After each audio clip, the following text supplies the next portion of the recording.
আল্লাহ রাব্বুল আলামিনের বাণী ওয়া আকিমুস সালাতা ওয়া আতুজ যাকাত। রব্বে কারীম আল্লাহ সুবহানাহু ওয়া তাআলা ফরমান যে তোমরা সালাত কায়েম করো, যাকাত প্রদান করো। তো সালাত তো কায়েম করব, আমাদের প্রতি আল্লাহ তাআলার বিধান হুকুম রয়েছে, সেই বিধি আমরা তাহা যথাসাধ্য ইনশাআল্লাহ আমরা ফরজগুলি নামাজের মাধ্যমে আল্লাহ পাকের হুকুম আদায় করব। ওয়া আতুজ যাকাত, যাকাত প্রদান করবে। এজন্য আল্লাহ রাব্বুল আলামিন যাকাত তো সবার প্রতি ফরজ না, আর যাকাত সবাইকে আল্লাহ তাআলা ফরজ করেননি।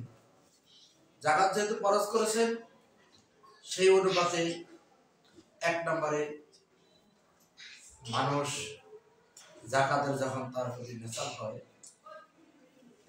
7.5 তোলা স্বর্ণ বা 52.5 স্বর্ণ, 52.5 তোলা চাঁদি পরিমাণ যদি এক মস্তর কাহার বাসায় মজুদ থাকে, তাহলে সেই অনুপাতে তার যাকাত দেওয়া ফরজ।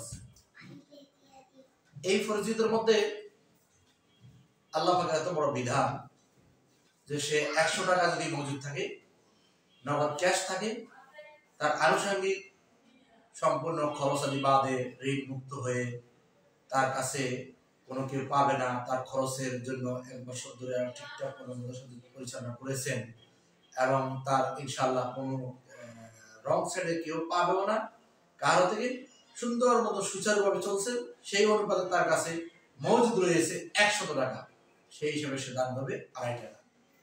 কারো কাছে তো এরকম ভাবে 1000 টাকা রয়েছে, সে দান করবে 10 টাকা। কারো কাছে 1 লক্ষ টাকা রয়েছে, সে খরচ করবে 2500 টাকা। অনুপাতে আস্তে আস্তে আস্তে আস্তে সে অনেক আল্লাহ পাকের রাস্তায় কোটি কোটি টাকা হয়ে গেছে, সে খরচ করতেছে। যদি সেই ব্যক্তি টাকা হয়ে যাচ্ছে 2.5 কোটি টাকা আল্লাহ রাস্তায় খরচ করতে হবে বা 2.5 লক্ষ টাকা খরচ করতে হবে, আল্লাহ এটা কেমন হয়? আমি এত কষ্ট করিয়া টাকার মালিক বানাইছি, মালিক হয়েছি অনেক শ্রমদান দিয়ে, এখন সেই টাকা যদি আমি আপনার রাস্তায় খরচ করে দেব, তো আল্লাহ তাআলা বান্দা ঠিক আছে, তুমি ফকির হয়ে যাও, তোমার কোনো কি টাকা পয়সা দেওয়া লাগবে না, তোমার যাকাত দেওয়া লাগবে না, তুমি ফকির হয়ে থাকো, আমি তোমাকে সেই অনুপাতে তোমার প্রতি কোনো চাপ সৃষ্টি করবো না যে তুমি আমার রাস্তায় খরচ করো। কিন্তু যেহেতু আল্লাহ তাআলা আমাকে অস্থায়ী মালিক বানাইছেন, সারা দুনিয়ার অর্থ সম্পদ টাকা পয়সার অস্থায়ী মালিক আমি, যতদিন বেঁচে থাকি আমি এটাকে পরিচালনা করব। আসলে মূল মালিক আল্লাহ, অস্থায়ী মালিক আমি। এই অস্থায়ী মালিক আমি যখন হয়েছি, এর মধ্যেই আল্লাহ তাআলার ওয়াদা, তুমি 2.5% আমার রাস্তায় খরচ করবা। 2.5% যখন আমার রাস্তায় খরচ করবা, তখন তোমার হিসাব নিকাশ সব সঠিক হবে এবং তুমি আমার হুকুম পালন করেছো, আমার হুকুম যেহেতু তুমি পুরা করেছো, এই জন্য তোমার সাথে আমার ওয়াদা, ইনতালিকু বিআবদিল জান্নাহ, আমি তোমাকে জান্নাত দান করব।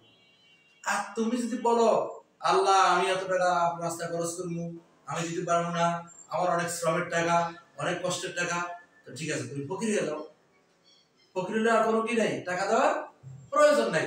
তখন বলে আল্লাহ আমি যদি ফকির হয়ে আবার কেমন হয়, আমি ফকির হলে রিক্সা চালাই দিব, বাথরুম সাফ করে দিব, কারো ঝাড়ু দিয়ে দিব, সিগারেট দিব, তো অতএব এটা আমার দ্বারা সম্ভব না। এই জন্য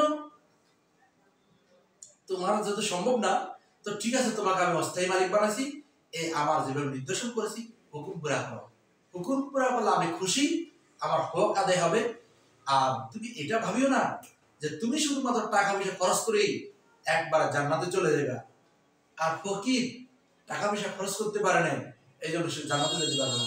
রাসূল আরবি সাল্লাল্লাহু আলাইহি ওয়াসাল্লাম ফরমান যে ফকির কোটিপতিদের তুলনায় 500 বছর আগে জান্নাত যাবে। সুবহানাল্লাহ। তাহলে ফকির জান্নাত যাবে 500 বছর আগে, গরিব যাবে 500 বছর পরে, কোটিপতি যাবে 500 বছর পরে।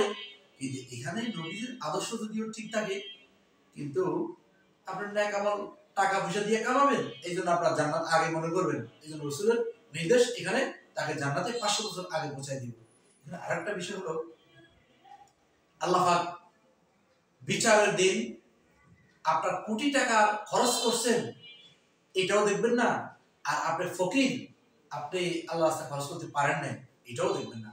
রব সেদিন ধনী এবং ফকির উভয়ের দেখবে শুধু তাকওয়া, তাকওয়ার হিসাব নেওয়া হবে। তাহলে আপনি কোটিপতি হয়ে একবারে জান্নাত কামাই নেবেন, আর ওই ব্যক্তি ফকির হয়েও একবার 500 বছর আগে জান্নাত যাবে, বিষয় কিন্তু এটা নয়। তাকওয়া যদি ঠিক থাকে, আপনার তাকওয়ার ফরজগারির হিসাব দেওয়া হবে।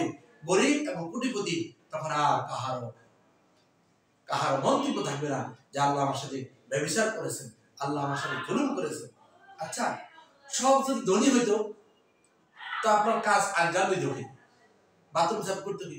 আপনাকে রিক্সা দিয়ে নিত কি? অটো চালাইতো কি? বাস চালাইতো কি? সবাই তো ধনী। তো আপনারও এরকম ভাবে আপনার গাড়ি আপনি চালা লাগতো, আপনার বাথরুম আপনি সাফ করা লাগতো, আপনার ঘর আপনি ঝাড়ু দিতেন। এবং আল্লাহ তাআলা নিদর্শন, আপনাকে রাখছে কোটিপতি, অঙ্ক রাখছে গরিব, যেহেতু আপনার কাজটা সহজে সমাধান হয়। রব সহজ করার জন্য তৌফিক দান করুন। ওয়া আখিরু দাওয়ানা আলহামদুলিল্লাহি রাব্বিল আলামিন।